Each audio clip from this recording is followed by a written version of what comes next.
Good morning. Hello. We wanted to come to you post game. Before NFL started, well, for those of you that don't watch the god awful 8:30 in the morning game, the last one of the season, um, yeah, let's talk about the disaster in Athens.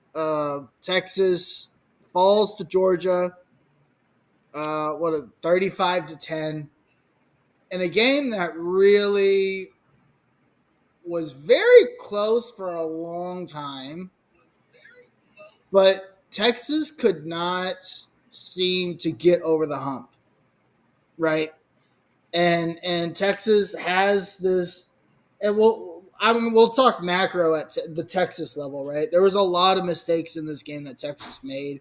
There's not really one singular thing that you can point to, but Tim, I'll get your thoughts here in a couple seconds here, but I think it really started at the first drive of the game where I thought Arch Manning was on the money. Listen, all the things that were wrong yesterday, Arch Manning was not one of them. I think you saw another level of growth from Arch Manning this week. I thought Arch Manning was excellent. He just didn't get any help, and then he ends up losing confidence, and that's kind of how the game ends. The fourth quarter, Tim, Arch, or in the third quarter, Arch scores, throws the touchdown to Ryan Wingo. Arch doesn't see the ball again until it's 28-10. That cannot happen. Arch Manning gets you back to 14-10. He doesn't see the ball again for another 8 minutes, and when he sees the ball again, it is now 28-10. What do you want him to do at that point? A young quarterback. What do you want him to do? This is not on Arch Manning, but Tim, I'll let you go ahead and kind of give your overview thoughts, and we can break it down however you want.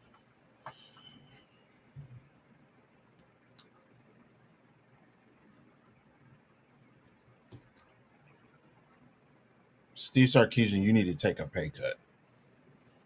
Oh, You okay. need to take a pay cut because time and time again, you show up with the Ferrari, you show up with the brisket, you show up with all the things that Texas has to offer. You've been granted these things, you've been granted this opportunity, you've been given just everything you could possibly think of as a head coach. You get the players, you get the coaching staff, you get all of this great stuff. And literally, I would say this. Texas does have an expectation, and some people would say it's too high of an expectation, right? You have an abundance of coaches around the University of Texas that are winning with less. Yeah. Less money, less of a coaching staff. You've got they're not getting the same accolades as you, but they're still winning championships. They're still in the mix every single year. Some of these coaches are legendary coaches in other prospective sports, going on 20 years, 15 years, 12 years. Swimming is we have a legendary swimming coach. We got a legendary volleyball program. We've got we're competitive in track and field throughout the year. And the one thing that they expect you to do at the University of Texas is to compete for championships. Yeah. And you, as Sark, you have been on the bubble, on the rise for the last 3.5 years. We Yeah. expected you to come in. We knew that there was a situation with the old regime. We knew that there was things that you had to clean up. You had to clean house. You had to get people. Uh, you had to get people in, establish your own culture, get your guys in the places that they need to. Well, now that's been there 3.5 years. Yep. You have, you've. I wouldn't say you've exceeded expectations, but you have met expectations thus far. The only thing that has been asked of you is to compete with the bigger coaches. That's it. And you have not at all, in my opinion, you have not jumped or gotten up to that expectation or met that expectation at all. Yeah, You no, I think talk, that's fair. Yeah, I think that's fair. Sark has talked and shown fight and has shown gumption, but like at the same time, when push comes to shove, Georgia, it looked like Georgia was playing with their food last night. I was thinking about that this morning. Georgia was playing with their food Yeah, for 3 quarters. for 3 quarters, and then they turned it on. And you know what the crazy part is? They could have turned it on at any time, Yeah, and that goes to show you the difference between Coach Sark and Kirby Smart. Now, Coach Kirby Smart, what Kirby Smart is going to do is he's going to dog walk Texas this week, go into next week, and struggle. But guess what he's going to do at the end of the day? He's going to seal the deal. Whether you like it or not, whether if it's pretty or ugly, he's going to yeah, do it. But guess what he does when it's go time? yeah, He will close. yeah. Lots of comments coming in on the TikTok. Tap the screen here, like, subscribe to the channel here on YouTube. Comment. We'll show your comments here on the show. A couple of things from the TikTok, and there's a couple of comments here on the YouTube. So, real quick, Deontay Rushing says that penalties are what cost this game. Deontay, we'll talk about the penalties and the lack of discipline of this offensive line. It kind of want to goes into like what I want to talk about with 2 weeks to prepare for this game, like the lack of ability for this team to do anything. Sorry, my dog is barking in the background. And then Cameron Carrion says, "Would you rather be in the Pop Tart Bowl or the Cheez It Bowl?" I'd rather be in the go home and don't do anything bowl, to be honest. And then Phaedra's Love says being a Longhorn is embarrassing right now. Phaedra, completely understand, completely agree. Ashley, what's up, Ashley? Hope you're doing well. Thanks for joining us in the live stream. We appreciate it. And then here on YouTube, keeping it prolific says, "What's up, man? How you doing? Hope you're doing well. I didn't even sleep well, fellas. What a nightmare of a game, man. I actually had trouble sleeping as well. I walked into the house and I was just like, I usually like I end my night like gaming, Tim. You know this, right? Yep, yep. I just wanted to watch a movie. I just wanted to sit downstairs and watch a movie. I watched like 20 minutes of a movie. I fell asleep down to bed. It was tough. Sark might really have to give up play calling to focus more on game planning and preparation. I want to lean into this a little bit, Tim, because I don't think it's just play calling that Sark needs to give up. Sark doesn't just need to give up play calling, in my opinion. And look, I will admit to this. I actually think Sark called a great game from a play calling perspective because he schemed guys open, and he's done this all year. This is my problem with Sark's play calling, right? There's too much going on within the course of the game for him to focus on just the play calling. The inability to get guys to not commit penalties. Like this offensive line has been a disaster all season. With 2 weeks to prepare, you had guys holding. No team in the country could have beat Georgia last night. I disagree. This game was there to win, right? This game was there to win. And you could call it playing with their food. You could call it whatever you want. The facts are it was 14-10 in the fourth quarter, and this team completely fell apart. Whether it was youth, lack of leadership, whether it was, players not playing well, I don't care. We are in week 10 of this season. And we've talked about this a couple times. This team is what it is, right? And it's a team that struggled on the road all season. It's a team that struggled on the road against not very good competition. And this team went on the road against the best competition and essentially just got dog walked by a red right hand said it, a better Georgia team. Georgia is just a better football team, and they are a better coached football team. And why? Because Kirby allows himself to focus on being on the head coach of the Georgia Bulldogs and not being the defensive play caller. Kirby Smart doesn't call the defensive play calls for Georgia, but he's actively involved in it. Guess who else doesn't call the plays for their team and they just won a national title? Ryan Day. Took him 7 years to figure it out, 6 years to figure it out. He gave up the play calling last year, won a national title year two. Sark is heading into his sixth year next year. What is he going to do to change the outlook of this football team? And the other thing I want to call out that nobody's talked about in the offseason this year, Sark talked about how he was obsessed with winning a national title. United. He does not look like a coach to me that is obsessed with winning a national title. He doesn't. He just doesn't. I don't believe that. I believe that's a bunch of bullshit at this point, if you ask me. Um, Youngo, we ain't here for that, bro. Peace. Huh? Who was that? Some guy just making some stupid comments on TikTok. Oh, okay. Let's see. Bobo was in his bag. Gunner was almost perfect. Texas couldn't run the ball. UJ could. Right, Riley, and I think Riley, you're a Georgia fan just based off the colors. I think there's a thing. Yes, I agree. It's hard to win on the road in the SEC. Bobo was in his bag, and I don't think Bobo was really in his bag until that fourth down play in the third quarter. Excellent play call, right?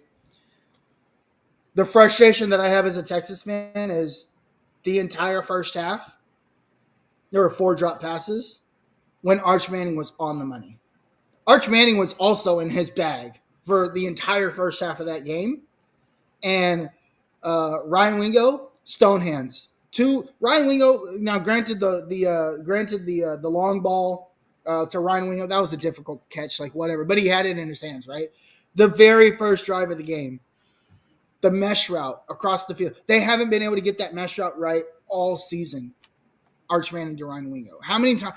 It happened like 3 or 4 times in the Ohio State game. It happened in the Mississippi State game. It happened in the Kentucky game. It happened in the OU game. That mesh route, that like 5-yard mesh route, right, where Ryan Wingo comes across the formation or comes across the field, whether it's Arch overthrows it, Arch throws it out inaccurately, Arch doesn't, put the money. Arch put the money on the ball. Arch was excellent yesterday in the first half. I thought he was excellent. And his receivers failed him. DJD, thanks for the follow on TikTok. Really appreciate it. But we've got to get to a point to where this goes back to what we're talking about. Sark is doing way too much, and it doesn't allow him to focus on the things within the game that need to be focused on. Yep. So let's break this down. Let's talk about – I really want to start backwards here, Tim. Let's talk about what happened at the fourth quarter or the third quarter. Really late in the third quarter because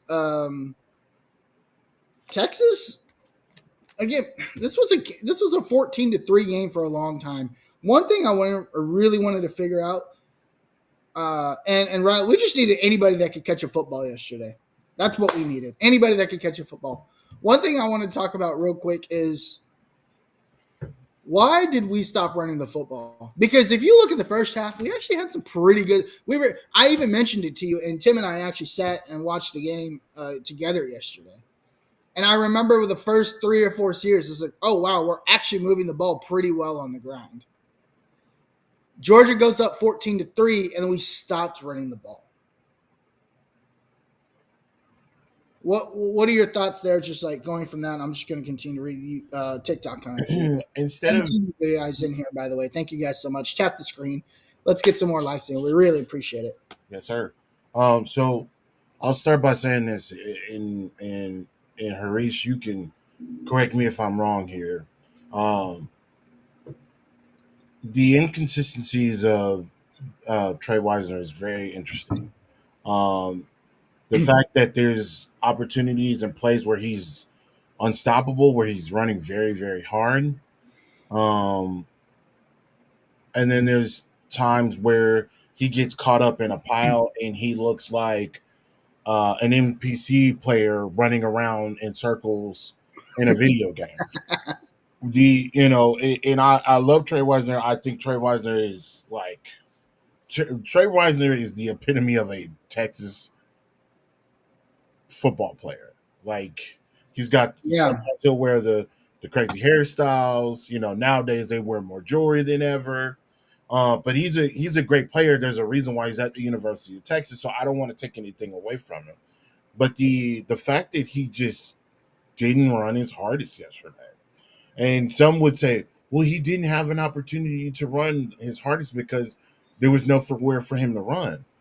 Where there was places for him to run, but again, you would think that you're going to be able to run and do the exact same thing that you've been doing for the past 10 weeks in a row and give the exact same looks that you've been doing the last 10 weeks in a row, where you're standing on the right side of your quarterback and you know that there's a fact that there is either going to be some type of crossing concept, some type of shallow concept, some type of tight end screen, some type of wide receiver screen, some type of running back screen, or we're just going to do the same running play that we've been doing over and over again. Harish, let me ask you this.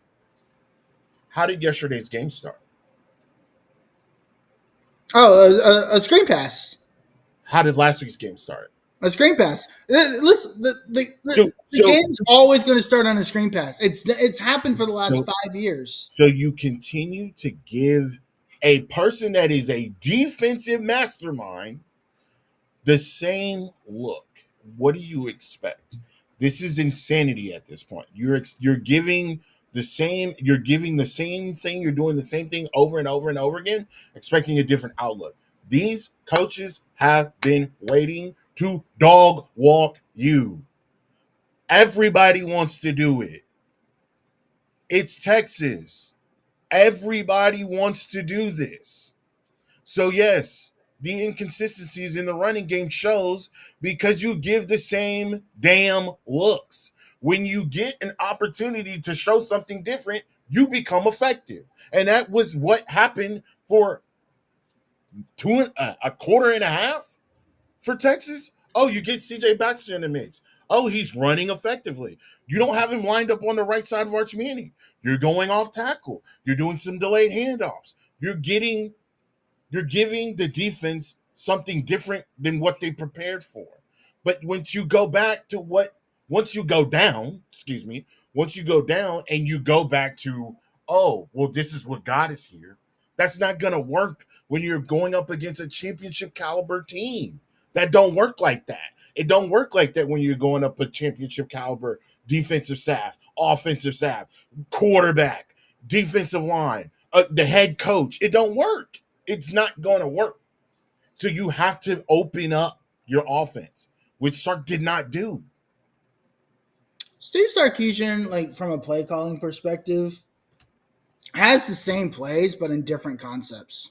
He said it at the beginning of the year. I'm so glad that you mentioned that. Well, we'll give you the same formation and have 4 to 5 different plays or 4 to 5 different mesh concepts or 4 to 5 different setups, or we'll motion out of this or we'll motion out of that. Well, guess what, dog? That shit ain't working this year, bro.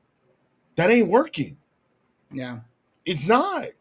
Yep. So you have to go in and reinvent yourself. You Yep. have to. You look stale, and then it didn't help you that your quarterback seems to be on a fucking heater, and then your wide receivers decide to drop the ball, and then guess what you don't do?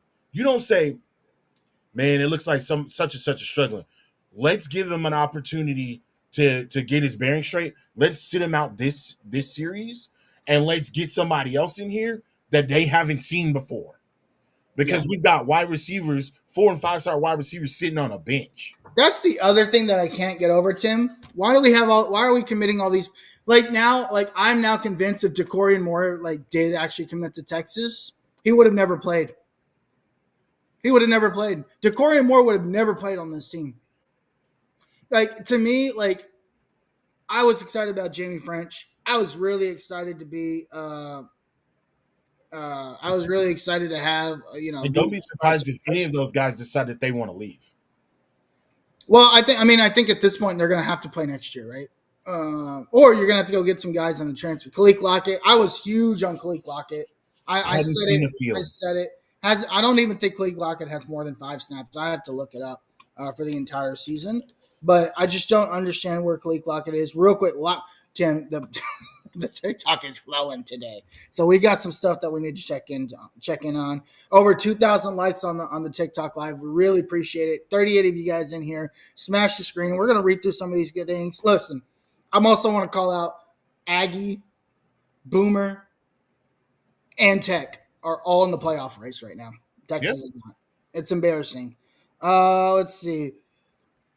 Chris Kyle says we're going to lose the next two. Who's Texas going to play? I don't really know. Don't really care. It's the first point. Yeah, it's. Listen, Hutch. That starts first play of the game every game for the last 5 years. Go look it up. Every game. That's what he starts the game with. This is a screen pass. Let's see. Sure, Polly says Texas should take notes from Mizzou. I need to. Okay, I don't. Mizzou is terrible. I don't know why you're talking about that. Drops and flags and secondary confused the whole game. I posted this earlier on Twitter. Michael Taff had his post game press conference, and he said something along the lines of like, he basically said, things can change in a flash in a football game, and there's nothing you can do to control that. Basically, something along the lines of that. Michael Taff was responsible for one of those touchdowns. The second touchdown Georgia gets, Michael Taff doesn't switch off to the tight end. They both chase the outside receiver, and the tight end is left wide open. Big B, what's going on, man? How you doing? We appreciate you. No, Chunky says no Quinn, no win. It's easy as that. Quinn was 0-2 versus Georgia, so I don't think it's that. Maticus, did Georgia dodge a bullet by Arch not committing to the G? Maticus, Arch Manning's a first-year starter in an offense with no offensive line, no wide receivers, nothing. What do you want Arch Manning to do if his receivers are dropping four balls on the same series? I don't understand what he's going to say. Sark is going to be awesome. It's going to be awesome as Georgia OC when Bobo retires. Sark's not getting going anywhere, so I don't know why you would think that. But anyway, uh, let's see. Mizzou joined the SEC in 2012 last season. Mizzou hasn't done anything in the SEC, so I don't know why we're talking about Mizzou. But anyway, Keeper Prolific had to say I had to come back to YouTube, tease TikTok. Yo, TikTok comments a while. I've been in a couple TikTok lives this last couple weeks because I was off and I was just kind of chilling. Yeah. TikTok is wild, bro. It's a wild world out there. But we appreciate you guys coming in here. Lots of folks, lots of commentary in here. We really appreciate. Janu Jones says, hook 'em, Janu. Terrible play calling and bias refs. The refs I thought were terrible the first half, but that still doesn't negate the fact that you're.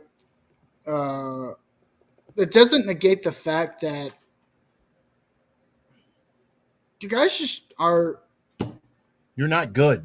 You're not Good. disciplined. On the offensive side, you're not disciplined. You're just not good. And Coach Sark is just not good. It's just Yeah. what that is. It's unfortunate. It's unfortunate based on what they've got on paper. You're wasting Anthony Hill Jr.'s career. Yeah. He should be playing in big time games and big time situations. And for him, he's been outstanding this year, especially this year. He, it, to me, within this last month, he's played himself into the first round. Oh, for sure. Of He the has NFL. the interception. He has the interception on Gunnar Stockton in the third quarter. Again, great field position. You Didn't don't do do it. anything with it. Actually, they got the touchdown on that possession, I think, right? Oh yeah, that's right. No. They go three. I think they went 3 and out on that possession. I have to check. I don't remember. I'll check that. Anthony Hill gets the interception. Oh yeah, and then Texas scores the touchdown. Very 6 plays. They go 6 plays. That was the touchdown pass to Ryan Wingo, right? Okay. So yeah, that's great, but it can't just be Anthony Hill, right? It can't just be Manny Muhammad. I thought played pretty well. It's just this secondary was very leaky. They And no, they okay. Georgia just they outsmarted them. They this is what they did. Georgia would do this. Line up in a heavy set. 3 tight ends. They'd motion a guy out, get the defense off guard, boot out, pass it to the guy that went in motion. If he didn't pass it to the guy in motion, they faked it to the guy in motion, hit another tight end. yeah, Texas got their ass blasted by tight ends and a 6'5" wide receiver from Texas that probably isn't going to do anything else the rest of the season. Yeah. That No, that no. that is what happened last night. You quasi do something on the run, on the run, but Georgia's offense was so simple, and I'm not saying this from a like I'm not looking at this from a video Appreciate the game follow, perspective. Danny. I'm just looking at this as like basic football, Yeah. bootlegs, RPOs, screen passes, running up the gut. Texas should have been putting Gunnar Stockton in the dirt every chance they got. Yeah, and they didn't start hitting him until And the third quarter. they didn't start hitting him until the third quarter. My thing is, you already can't get any penalties. So my thing is like hit him, like put something on him, make him uncomfortable. They did not. They did not last night. Um, there was some good opportunities, like you said. There were some good shots that he did get, but not enough to throw him off his game. Not enough to make him want to, make him think about bootlegging. They were bootlegging. They were running all these different types of concepts where they were just making the quarterback move in the pocket for the quarterback. They didn't get a hold. They didn't get a nothing. They got one defensive pass interference call. So in my eyes, fuck it, knock him, put him on his ass. If they're not going to call anything, you have to you. It's not about being dirty. It's about sending a statement. Georgia sent a statement last night. The defense, the officials, and the coaching staff, and the players, Yep. and basically, like as a Georgia fan, it's just another day for them. Yeah. It's just another day because Georgia hadn't been dog walked by Texas in 5 years, 6 years. Yeah. And you can now go back to like that 2018 game, right, where Tom Herman beats Georgia. I mean, that was a game. I mean, we can debate whether it was a game they cared about or not. It doesn't matter. Tom Herman has had better offenses than Steve Sarkisian in his first year, 5 years here. That's crazy. And Tom Herman was a terrible head coach, right? So there's a couple comments here. Trollman doing his best troll. Archman, he played great though. He did. Nathan says that the offense is so simple. Why couldn't Texas do it? That's exactly what we're saying. Like Texas couldn't stop the offense, even though it was simple.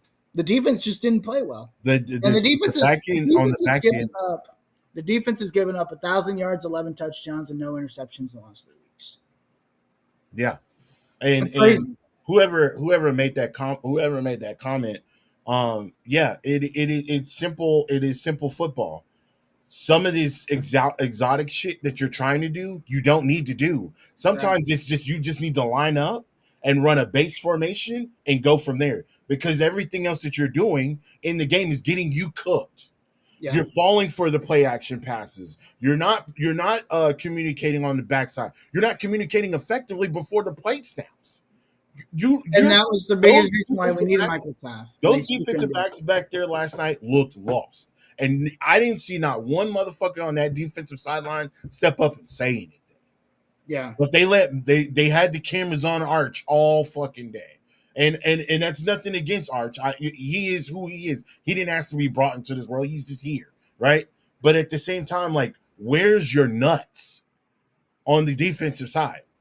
Where are they? Where's your pride? When, Like, where when is your pride? and I said this Thursday, I said this is all about state pride right now. Yeah. Like, regardless of where you come from, regardless who you are, you represent one of the largest brands, if not the largest brand in all of sports. Okay, you have an opportunity to go out and showcase your talent, and you're put on the biggest stage in front of one of the most dominant teams in the past 10 or 15 years, or dominant programs in the past 10 or 15 years. Regardless of what you want to say, even if Georgia has had some questionable games and some questionable losses, they didn't look like that last night. They Yeah. came prepared. And Texas on a big stage, in Harish, you can kind of you can understand this. Outside of Oklahoma, it's like they don't get up for anything else. Man, Why the fuck can you get up? Why Sarkis, can't what? you get up for Georgia like you get up for Oklahoma? Sarkis 4-2 versus Oklahoma, Yeah, I think or 3-2 against maybe Oklahoma. five Three and of two. those are dog walks, Yeah, right? Including this year. right. Sarkis 0-6 against the top elite coaches in the SEC. He's 0 well, in college football. He's 0-3 against Kirby. He's 0-2 against Kalen DeBoer. He's 0-2 against Ryan Day. And real quick, Hank Theory says my cousin Ashton Bethel Roman plays wide receiver for A&M. Ashton Bethel Roman was really good for A&M yesterday. Oh So yeah, shout out to absolutely, him. Shout absolutely. out to Shout out to him. him. Fucking shout out Uh, to. You know what? If Texas gets blown out by A&M, it's going to be a problem. it's definitely gonna be a It's going to problem, be a problem. especially at home. You If it's cannot close, have that. maybe, yeah. But you know what? That's the thing. I'm tired of you getting up for your rivals and not getting up for these big dogs that are right down the fucking street. Because these are the guys that are coming into your homes, into your state, and taking your players. But also, these are the guys that you have to beat in order to get to the national title. Regardless, It's not just about to be rivals anymore. and you said it so clearly last night. It like regardless of what Texas does, Texas can go 10-2, 11-1, 13-0. You still gotta see these bastards. You still gotta see them, regardless of what your record is. If you get into this college football playoff, if you want to compete for a conference title, you've got to go through Georgia, LSU, Alabama, Arkansas.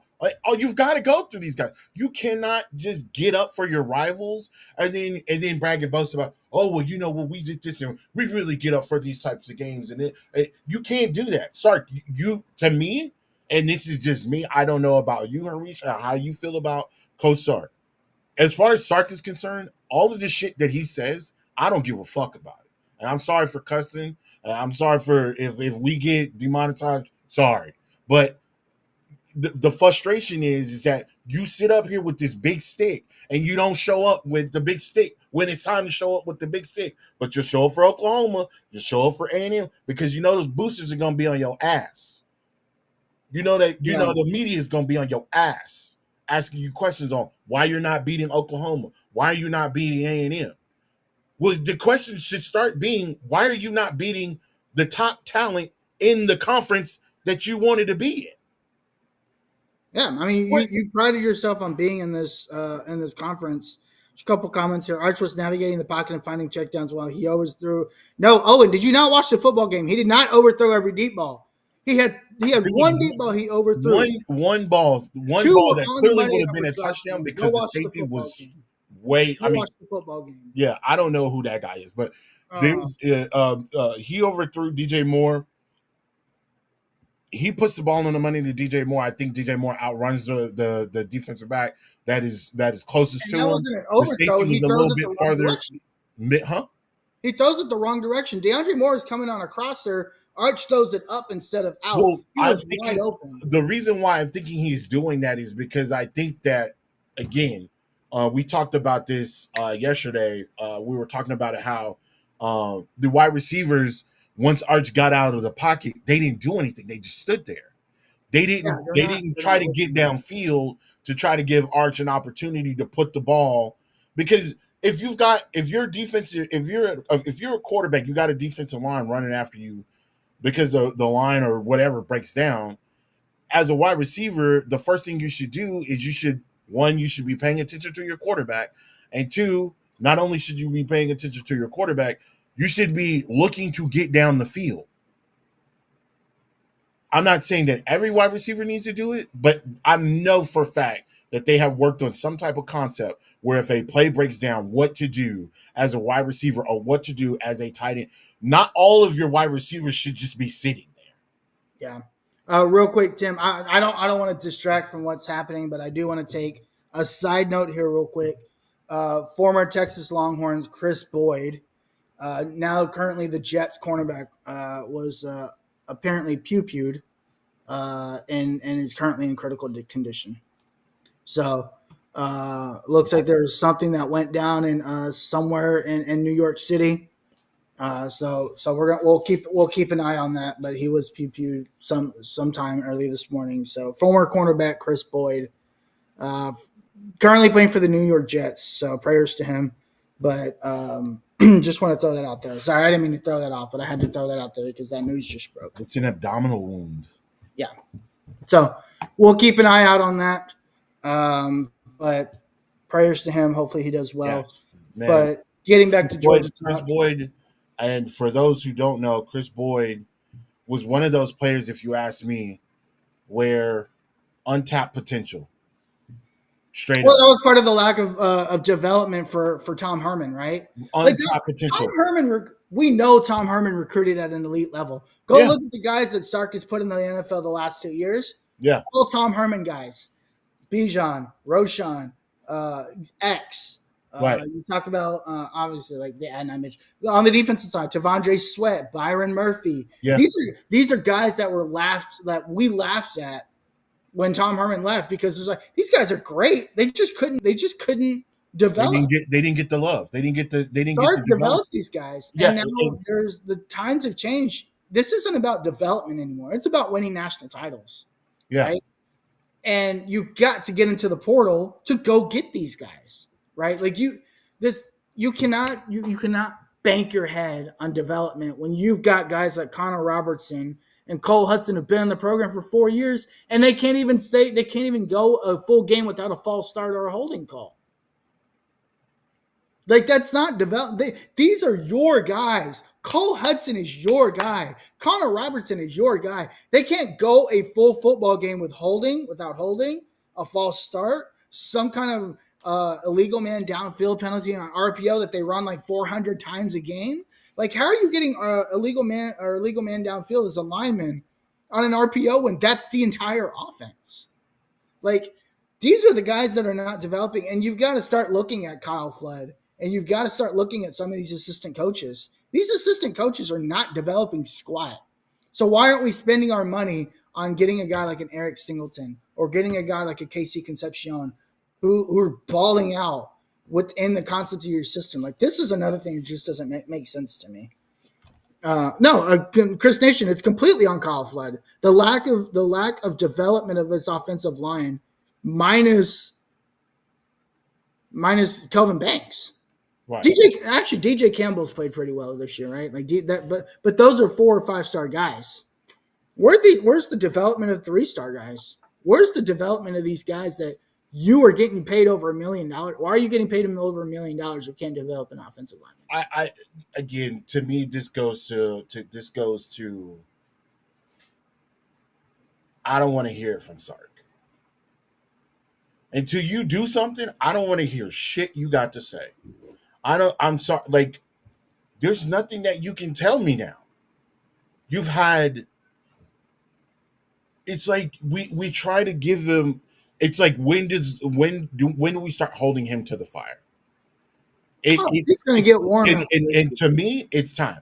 No. The Florida loss, completely uncalled for.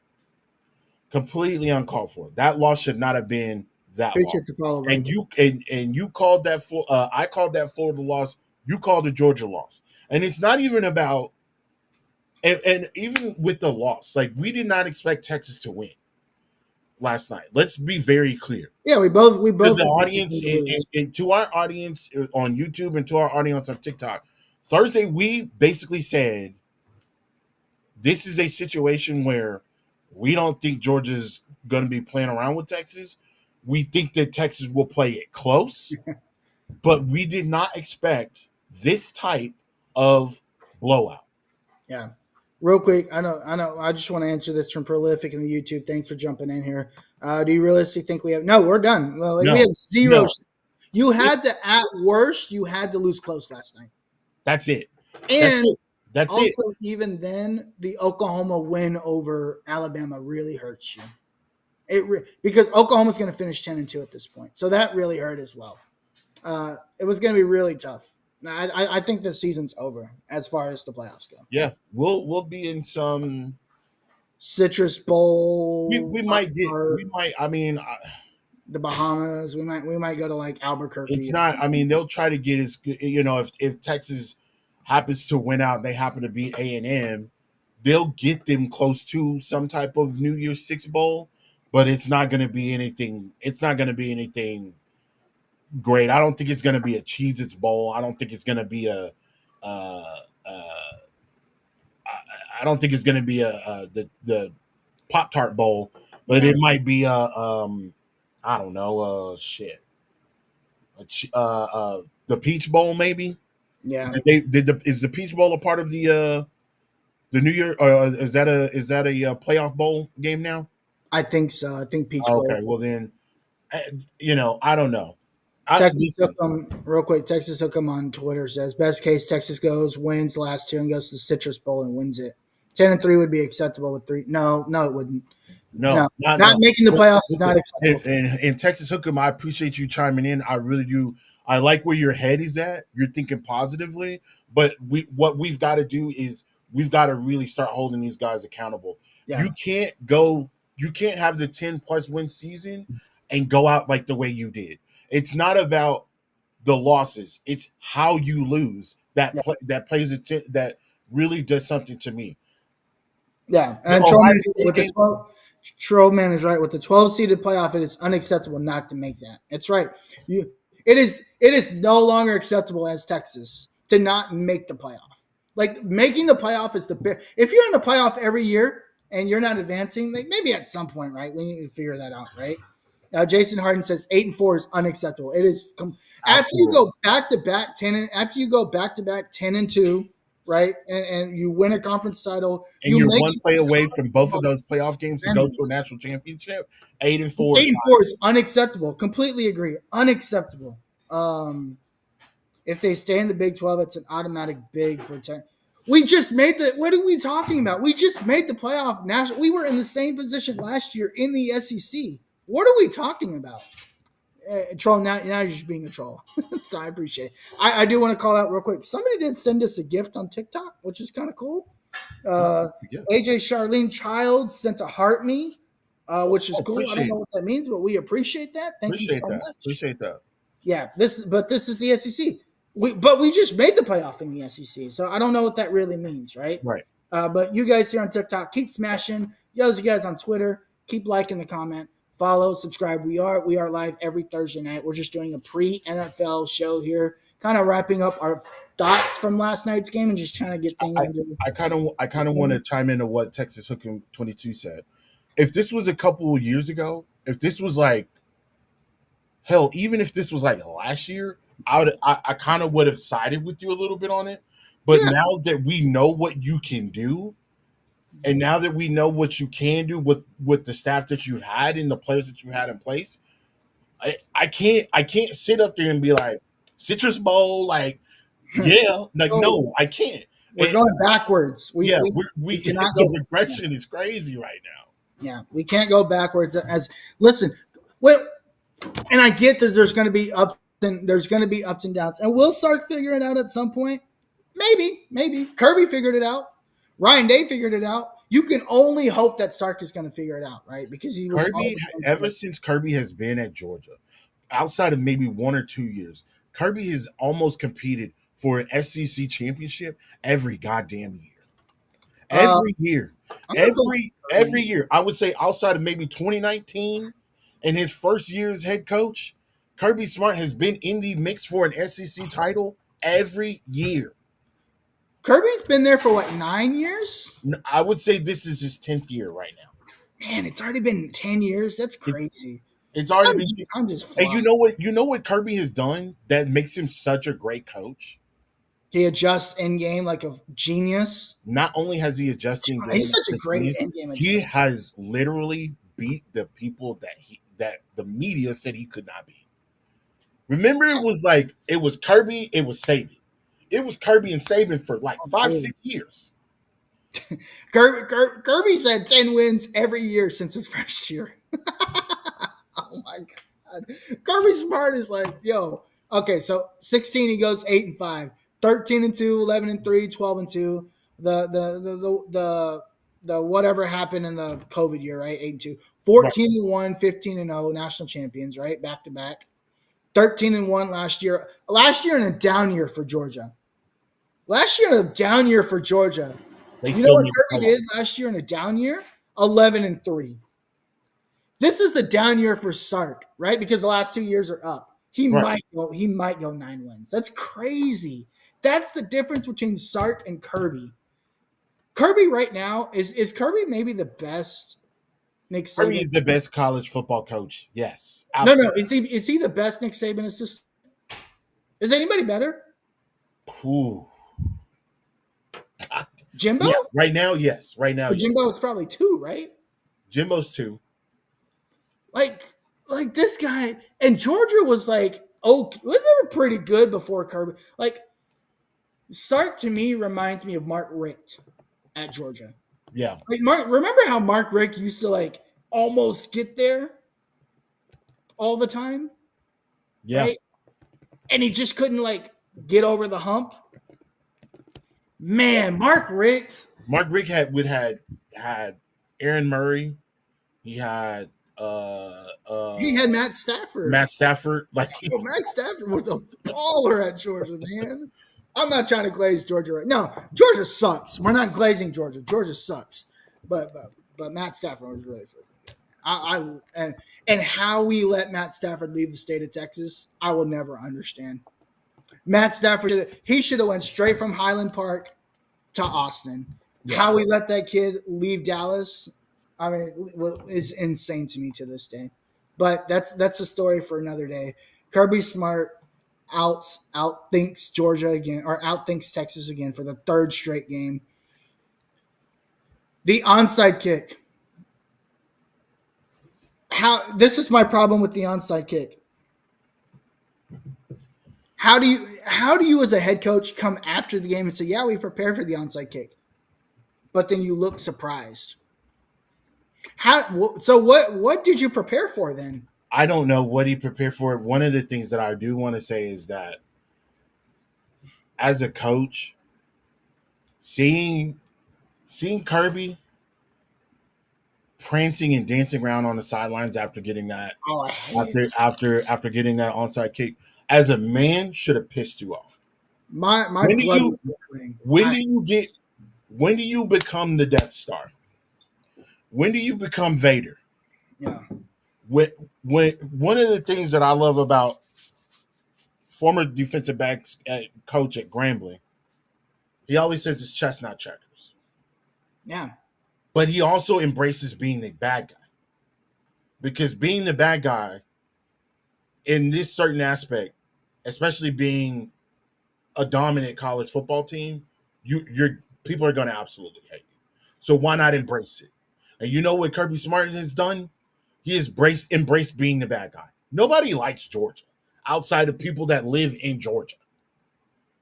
Nobody likes it. No, like let's just call it what it is. Yeah. Nobody likes Georgia outside of people that live in Georgia. Well, you know what? Kirby Smart has embraced that. He loves it, Kirby man. Smart looks. Kirby Smart is an asshole. Kirby Smart will run up the score because that's what he did. He could have just ran the ball and killed the clock. You know what he He did? wanted to put it to He Texas. wanted to put a belt to ass to Texas last night, and that's what he did. Yeah. And as a man, coach, and player, that has got to piss you off at some point in time.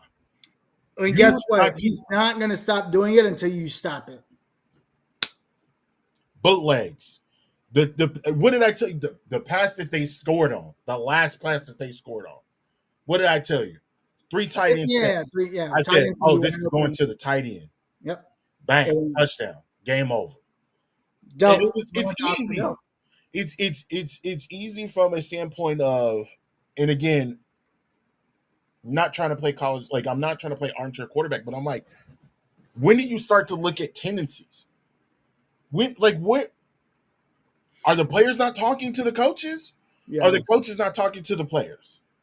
Because again, lack of communication on all of the defense yesterday, Yeah. especially that back half. They were confused. So my Oh, Lawson and Lucky. if I can see it from a TV, and the coaches are living it, and they've got video evidence because everybody's got fucking tablets now. Even Division III teams got tablets now, and they can see what's going on. Yeah. What is not being relayed to the defense from a coaching standpoint? That's why to me, Sark and this coaching staff, I don't want to hear shit else about anything about getting ready for rivals when you can't even get ready for your conference opponents. This Yeah, is these could be the new rivals, right? Like Georgia, you're not a rival with Georgia yet because you won't be until you can beat them. But like I was telling you last night, it doesn't matter whether it's a rivalry or not. You're not going to do anything until you can beat teams like Georgia. You're probably going to have to face Alabama again at some point. You're probably going to see a better LSU at some point.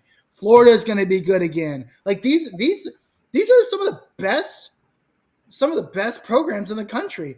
Florida had a couple bad years because they had bad coaching. Dog, LSU had these a are couple bad years because Harish, they had bad coaching. not only are these some of the best uh uh like teams in the country, these are some of the best teams in the fucking sport. In the sport. The sport. 90, I would say, over, outside of maybe Pitt. No, I would not even Really? Pitt. I would say majority of these, I mean Pittsburgh. Oh, Majority of these Heisman Trophy winners, they're coming from the South. They're coming from the South. oh, Ty yeah, Simpson, outside of yesterday, was the front runner. Guess who's probably going to be the front runner now? yeah. Gunnar Stockton. I would not be surprised if they put Mateer back up there because, Mateer played really well. Yeah. because he But, played well. so Mateer, like they didn't. But the thing about Mateer is situationally he was really good. Oklahoma That's all Oklahoma you looks need. like a better coach team right That's now. all you need. That's all you need is to be good in this Oklahoma, who situation. was a disaster 6 weeks ago, looks like a better coach team right now.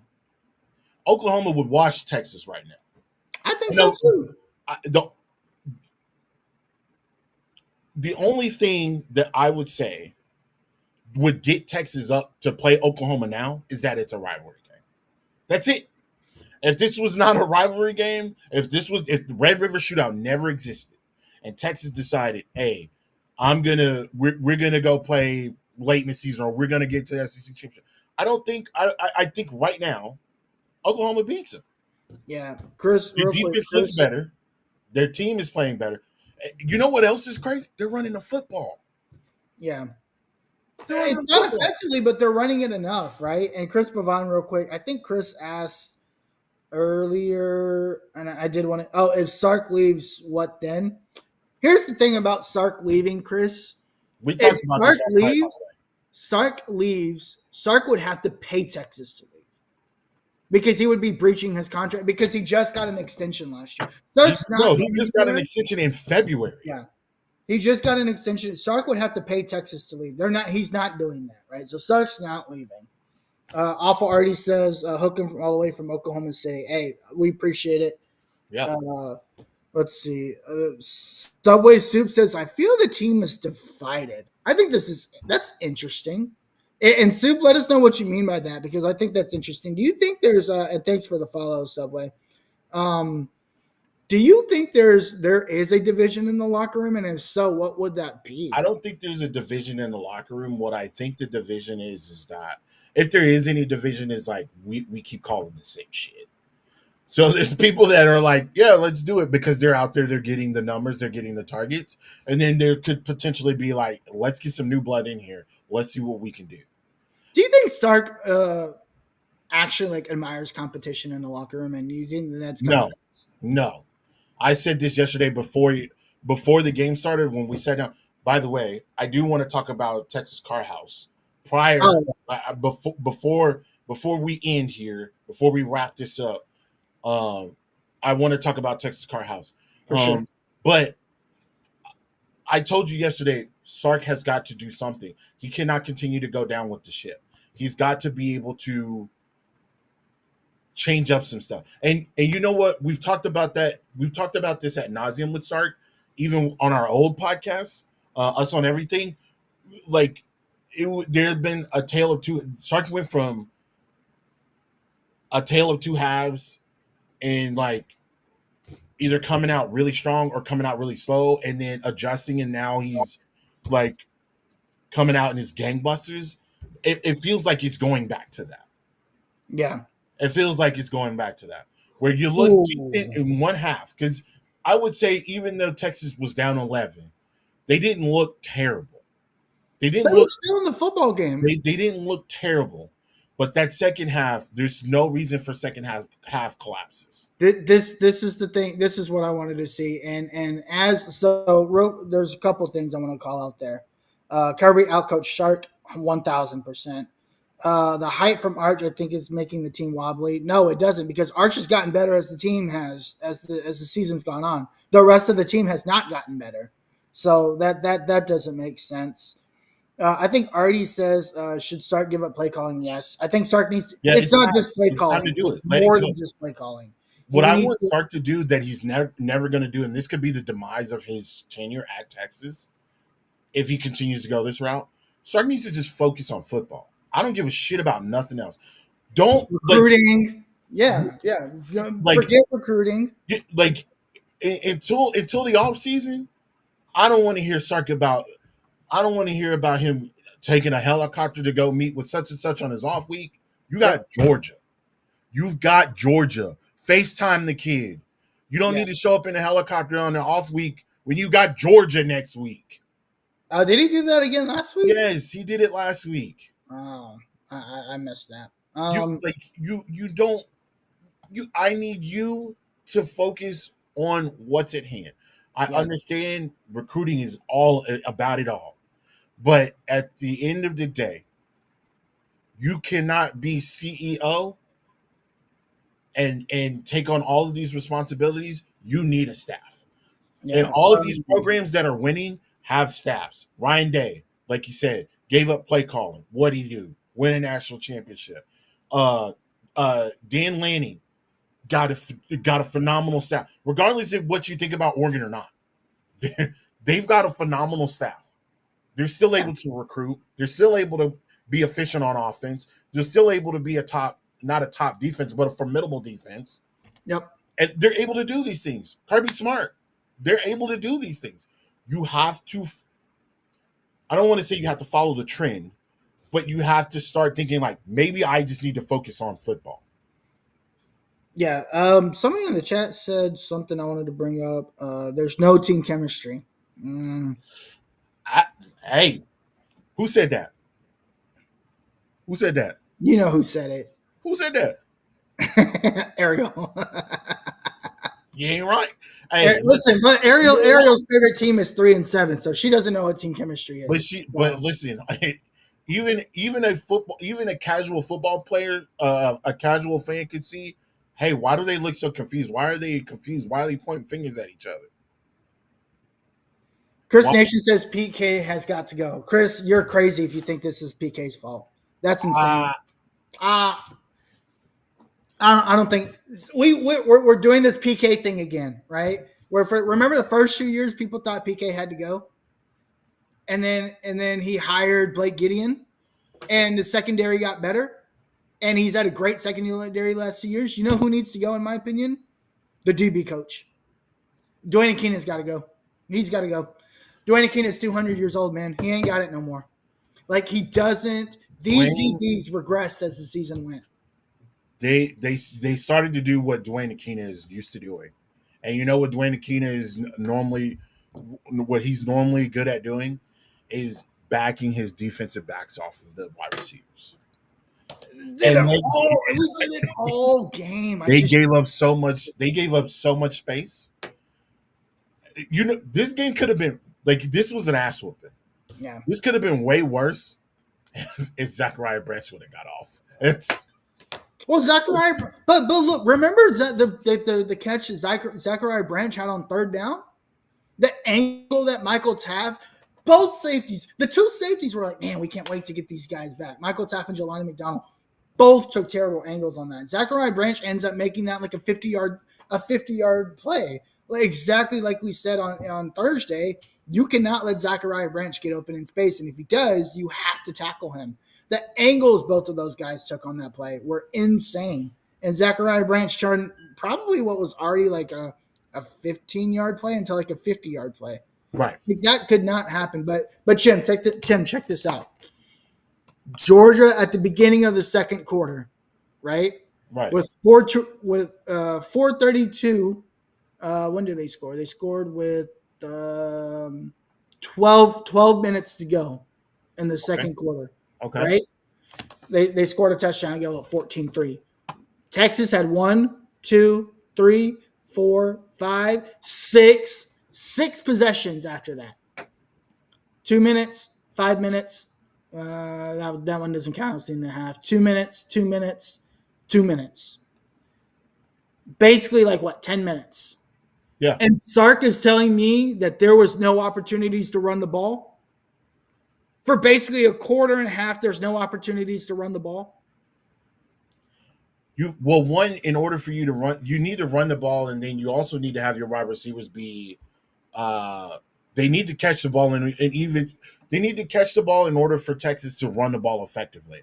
I Because get that. eventually what ended up happening is the defensive backs just they didn't give a fuck. They did what they did was they just came up and they just sat on top of the Texas receivers and was like, if they catch it, they catch it. If they don't, they don't. It wasn't like it would have been different if DeAndre Moore catches that touchdown, or not catches a touchdown, catches that bomb from Arch after the fact. Then you give up, then you give guys start to kind of, all right, we can't let them deep hit us deep, so we got to back up a little bit. Maybe your linebackers, they're not so pressed to hit gaps in blitz, because they know for a fact that, like, okay, Yeah. these wide receivers can run, they can move, and they can catch. And so, that creates a little bit more spacing. Maybe the defensive line starts to shift, tries to do things. You know, and this is my last thing on this, and then I'm done. And then I do want to say something about Texas Card House, but um, they have everything they need. I don't give a damn what Sark says. I don't care what the You coaching. mean Texas does? Texas has everything that they need. What they need to From do, what perspective? paper. They've got Oh, everything. money. Okay. Yeah, Okay. Yes. They do. they've got the players, they've got the coaches, they got all of this. You need to develop some type of grit and Appreciate aggression. it, Owen. You need to be the team that people fucking hates. People hate Texas because because the fan base, because of the players, because people are prideful about being associated to the University of Texas, regardless of the history. People associate Texas with excellence. That is what it's just what it is. And for whatever it's worth, people outside of the state of Texas that are in these other southern states hate that, because even with them being national champions, even with them being dominant in their perspective sports for years, it doesn't the gravitas that Texas, as players, fans, and as a state, have is unmatched like any other state. It's Right. what it is. And so for me as a football player, former football player, as a long, lifelong Texan as well as you, Arish, you've got to show that type of pride on the field, and there has been none. You Yeah, know, but I would argue that Texas hasn't been in that same limelight across the country in the most important sport in college athletics, which is football, for almost 20 years.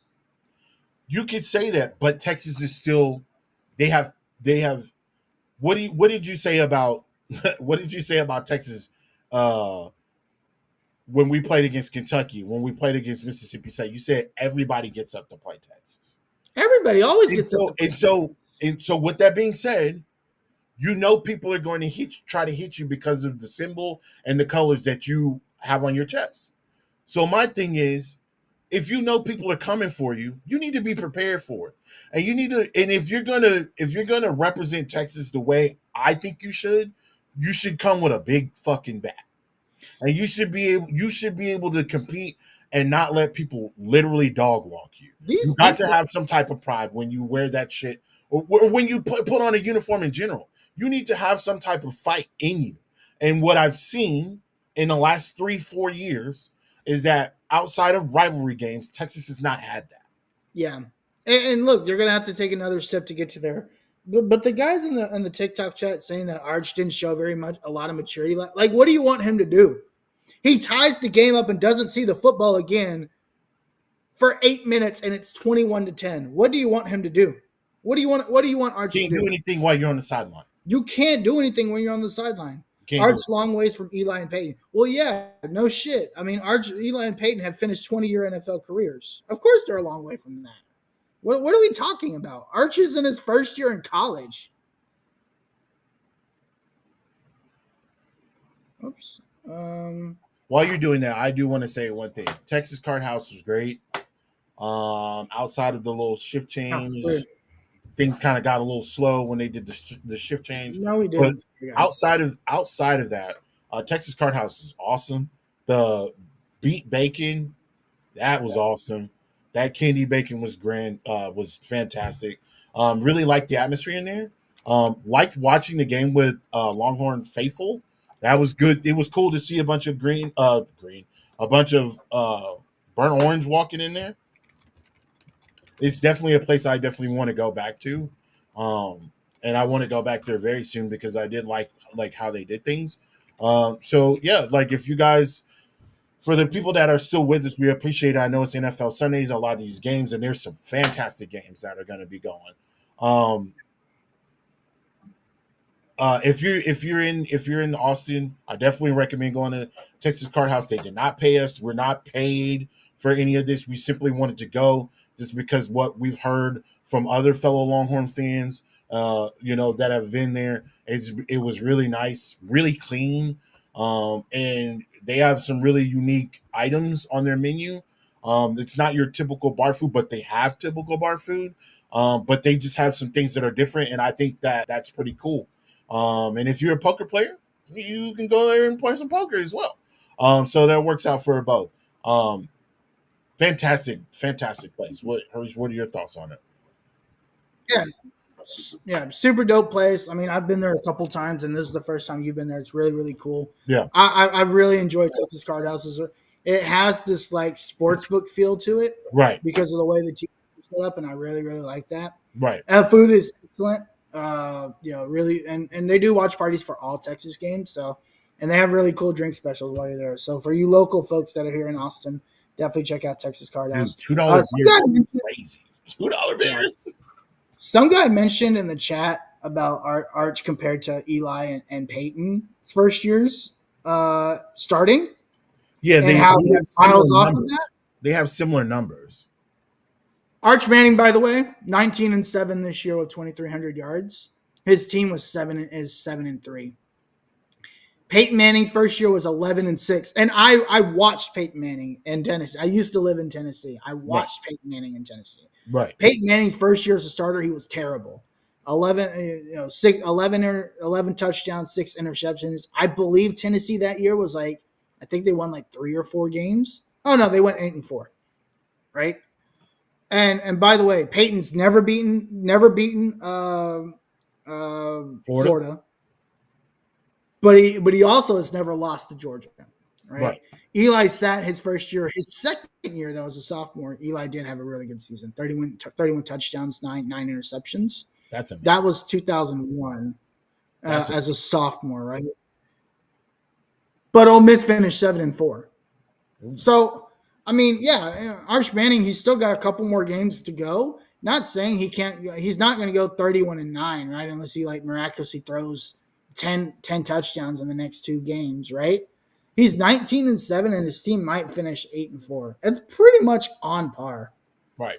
um, with everyone else. Arch looks like he doesn't really want to What play what ball. I we've don't know got to how you. stop what we've got to stop doing is we've got to stop comparing apples to oranges. These are two different styles of this is two almost 3 different years of play, 3 different generations Generation of play of the style. game. Like Yeah, Peyton was playing in the early 90s. They were running the ball. I would yeah. say I would say majority of the time that Eli gets there, it was still very heavily run focused, but they were It's leaning more into passing more. 50-50. You're starting to see the air raids of the Texas Tech and and stuff like that, and but for the most part, it's still traditional football. Now it's completely different. Dude, majority of these teams are lining up five wide for half the game. They're running 90 Yeah. plays, 80 plays in a game. So let's not They were let's they were going 13 personnel and you know when Peyton man let's let's 13, let's 14 personnel when let's Peyton was let's let's get away from comparing Eli and Peyton to Arch and like it. These are two different generations of sport, of the same sport. The game has evolved since then.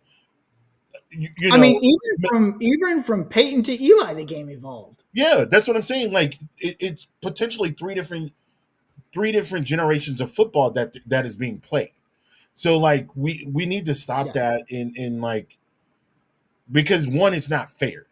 Regardless of the name, it's still not fair. These are like you think you think a Tennessee team from 1998 is going to keep up, or 97 is going to keep up with a Oklahoma or a Georgia of this year when they've got 6 foot No, seven absolutely tight not. ends running 4.4s and 6 foot 5 wide receivers that can literally just jump up and grab a ball, when probably back then you're the tallest player on your defense was probably your defensive lineman, and majority of those other guys were 5'6", 5'7", and probably the tallest is 5'10". As Yeah. a DB, bro, get out of here. Get out of here. Yeah. Fire guy, can you admit that Texas was completely outclassed? Fire guy, That's you the just whole got point of here. this I thing. said that I don't know before. if you That's got the here or whole. not, but that's been Yeah. the whole point of this whole thing. We've said this, right? Let's Like get out of here because they're Texas starting to was annoy me.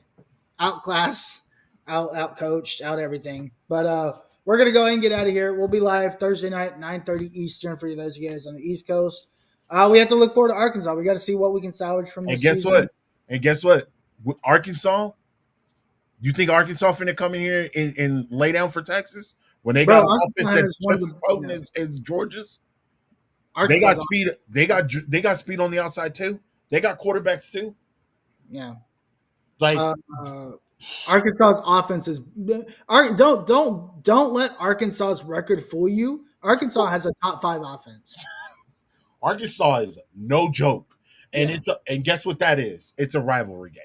Yep. It may But be hey, it may we not get be a up for rivalry rivalry game for games. Texas fans, but it's damn sure a rivalry game for Arkansas fans. I They're mean, gonna we come get in. up for our They're rivals. gonna come in here ready to play. So get Start. ready for it. We'll go more into it on Thursday, but you're gonna be in for another fucking dogfight on Thursday. And then guess what? After that, you got to get ready for A&M. You got 2 more games. You need to make something of it. Yeah, and you Aggie fans, look, enjoy it. It's your first good season in 86 years, so enjoy it. Like, look, all the flowers to you. You almost let it fall by the wayside yesterday, but hey, enjoy it. Right? There's nothing we can say, and LU probably back in the playoffs if they can just win out. So hey, we'll just sit here. Texas Tech for the first time in 150 years is relevant. So we'll just sit here. We'll lick our chops. We'll take our hits and we'll see what happens. What's going to change in the offseason. But we'll talk about Arkansas. We plenty of time to talk about the offseason, but we'll talk about Arkansas on Thursday. Until then, my name's Harish. This is my guy Tim Wayne. For those of you guys on TikTok, if you can't see him, follow us on YouTube, follow us on TikTok, do all the things. But yeah, we're out of here. Peace. Peace. Till Gabriel.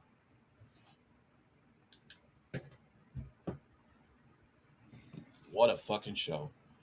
God damn it.